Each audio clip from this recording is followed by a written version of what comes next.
Anita Ghazali 24920 dari PJDU baru. Hari ini saya akan menerangkan tentang dasar kewangan fiskal negara dari segi pengenalan.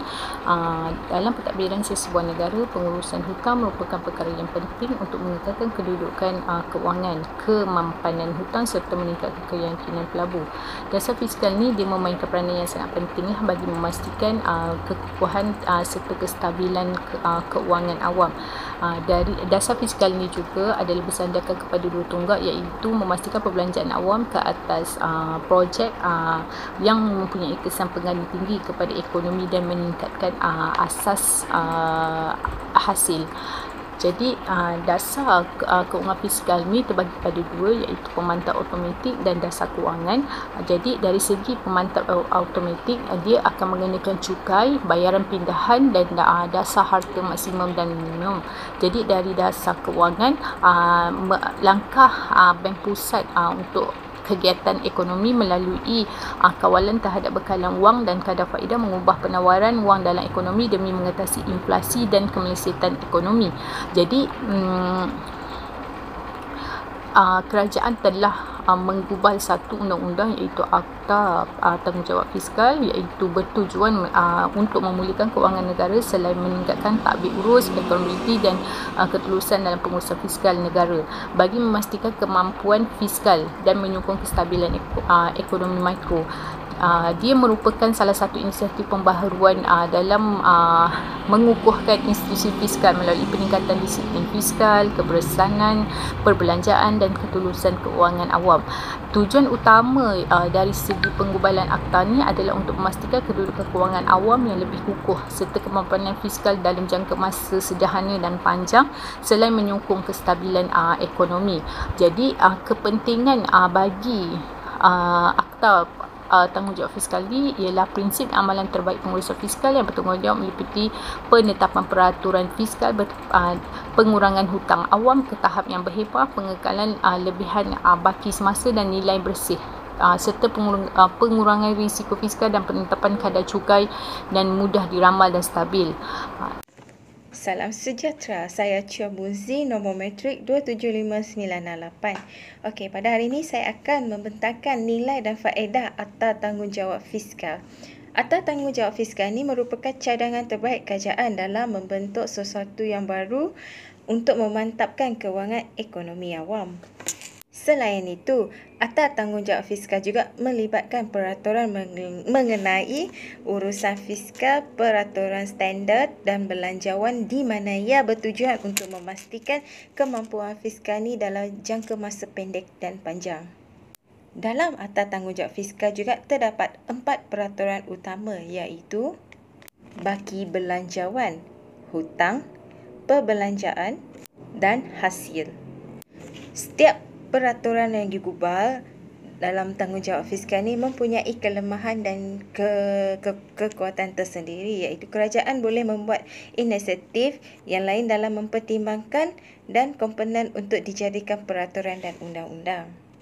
Dalam usaha memperkukuhkan Akta Tanggungjawab Fiskal ini, Kementerian Kewangan telah mendapat bantuan daripada Tabung Kewangan Antarabangsa untuk berkongsi amalan terbaik di peringkat antarabangsa dalam pengurusan fiskal. Okey, antara elemen yang penting iaitu memastikan objektif pengertian, pengagihan serta tujuan perundangan yang jelas. Memastikan rujukan fiskal kerajaan berpandukan undang-undang, iaitu prinsip, peraturan dan digabungkan kedua-duanya.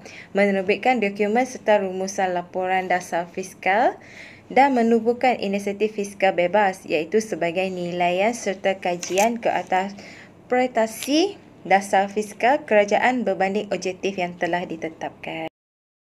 Salam sejahtera, saya Justin bin Suking, nombor metrik 276317, menyambung perbentangan bagi cabaran yang dihadapi. Cabaran yang pertama adalah tanggungan luar jangkaan.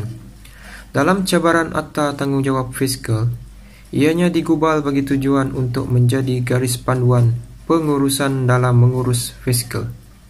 Cabaran yang kedua adalah integriti. Rasuah membawa arti seseorang yang diberi amanah menjalankan sesuatu tugas dengan sengaja melakukan pembolosan atau penipuan yang disebut sebagai kewajipannya melaksanakan tanggungjawab yang diamanahkan atau tidak boleh menggunakan kuasa yang diberi dengan sewenang-wenangnya tanpa tujuan ingin mendapatkan keuntungan pribadi. Manakala bagi cabaran yang ketiga adalah situasi semasa. Penularan wabak COVID-19 adalah cabaran yang sangat besar bagi negara Malaysia. Risiko yang paling jelas seperti ekonomi negara yang merundum secara berterusan disebabkan penularan pandemik terlalu lama. Dan cabaran yang keempat, iaitu cabaran yang terakhir, adalah penerimaan masyarakat. Hampir 2 tahun masyarakat Malaysia dikawal pergerakan sejak pandemik melanda. Pendapatan rakyat tidak seperti sebelumnya.